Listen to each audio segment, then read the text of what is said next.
Fjalën e ka zoti Balla, të përgatitet zoti Spahia.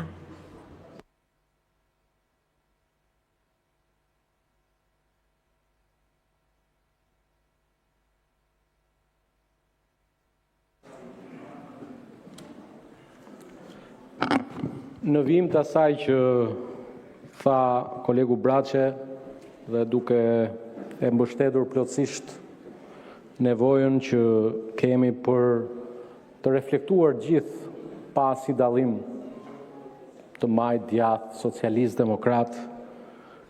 Ngjarja e djeshme është një ngjarje që na kërkon ne këtu të fillojmë të kuptojmë se si zbatojnë ligjet tona. Shembulli që dha zoti Braçe është kuptim plot. Nëse ne si kuvend do mjaftohemi me heqjen e pikëve në patent, një ngjarje të tillë, kjo është e rëndë për ne. Dhe prandaj po diskutoj edhe me kryetarin e Komisionit Ligjeve në kushtet që jemi pranë një faze të rishikimit të kodit penal.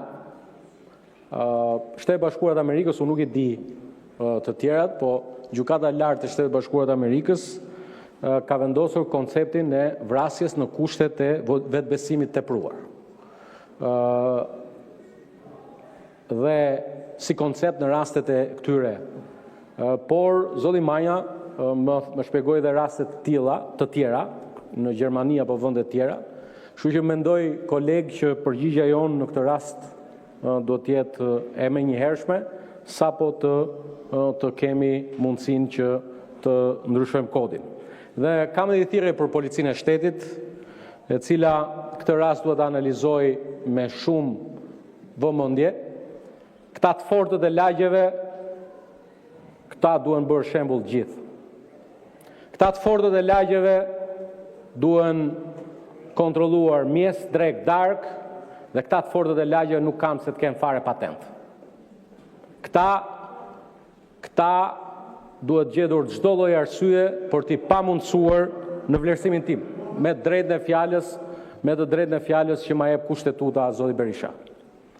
Tani besoj edhe ti je dakord që këta të fortit duhen bërë shembull nga Policia e Shtetit në çdo komunitet. Këtu e mbyll këtë çështje për të shkuar përsëri po në të njëjtën fushë. Ju kam dëgjuar sot që të sulmoni reformën drejtësi. Dhe e bëni këtë 2 herë në muaj tek dera e institucionit prokurisë posaçme dhe të gjykatës kundër korrupsionit dhe krimit të organizuar.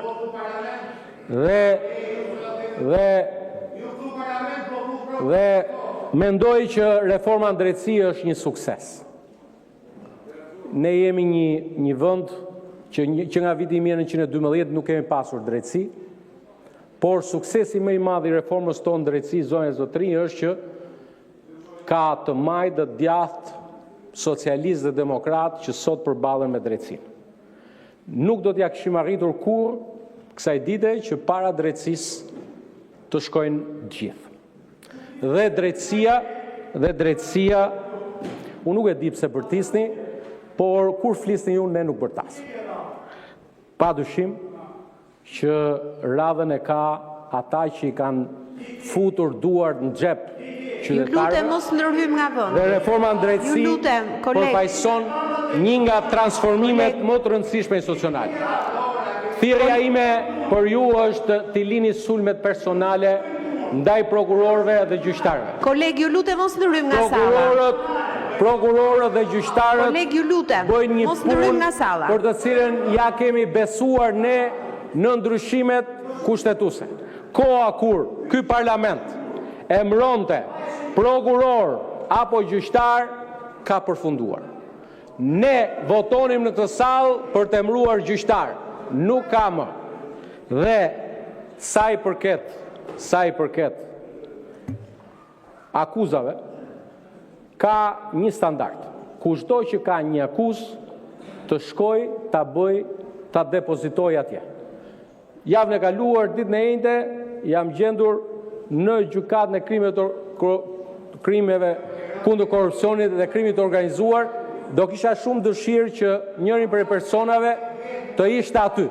Megjithatë, kam vlerësuar lart procedurën që bënte gjykata, ku edhe në cilësinë e dëshmitarit s'duhet harrosh kurrë se përpara se ti jesh politikan, je një qytetar i thjeshtë.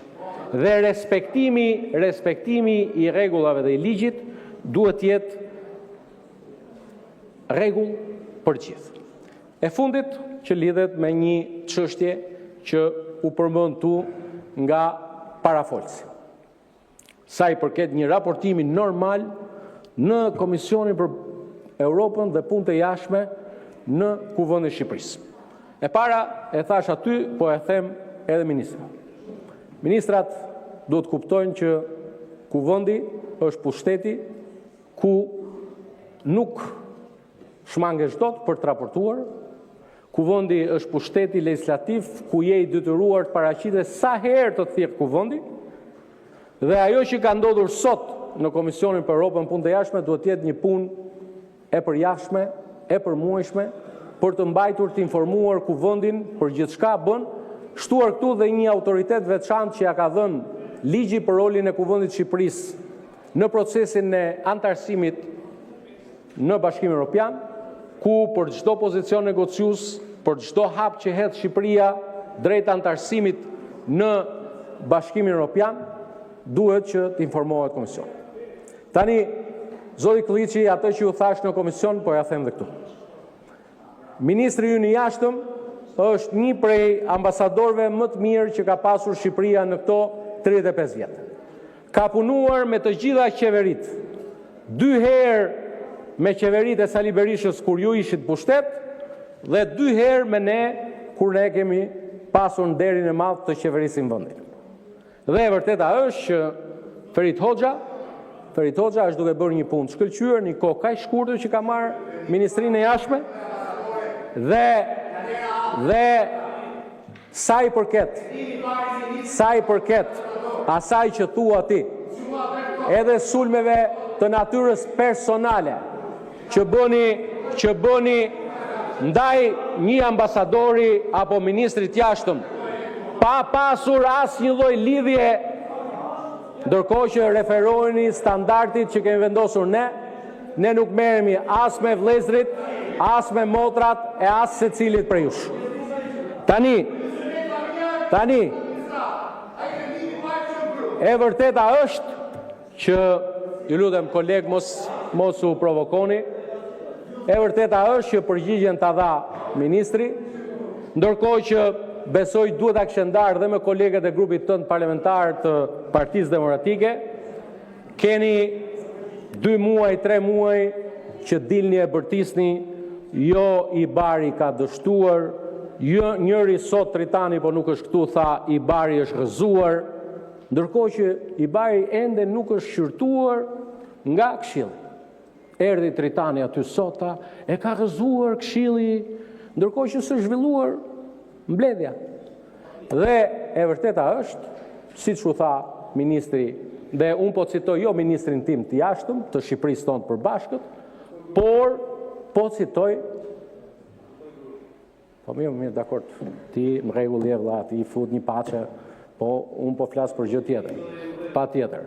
Dhe ajo që po flasim për Kaja Kallas, ministrja e jashtme e Europës, e cila tha që padyshim tha që Shqipëria tha bashkë me Malin e Zi janë 2 vende pararoj, që Shqipëria dhe Mali Zi do të jenë 2 anëtarët më të reja të Bashkimit Evropian, që Shqipëria në fund majit apo në fillim qershorit do të miratoj raportin për piketat e ndërmjetme, për ata që se din ky raporti për piketat e ndërmjetme është ky i Bari i famshëm, dhe që Shqipëria sot është pas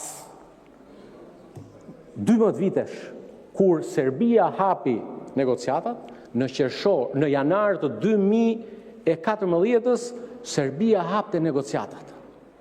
Ne i hapëm negociatat 10 vite më pas, për shkak se në atë kohë kishim as statusin e kandidatit kur ikët ju nga pushteti, dhe sot e kemi lënë Serbinë mbrapa Dhe për shkak se kemi një metodologji të re që nuk ishte për Serbinë dhe Malin e Zi, ne prap jemi shumë përpara Serbisë. Dhe këtë fakt nuk do ta mohoj askush prej jush. Sa kohë që Shqipërinë e kemi adeun ton përbashkët, merrni guximin, dilni për te urdhërave të partisë dhe thoni Shqipëria jonë e përbashkët sot në rrugën e integrimit evropian është përpara Serbisë. Mjaft, patjetër, unë ty të ignoroj se ty të përdorin si shtoshte një ish kryeministër për New York Timesin.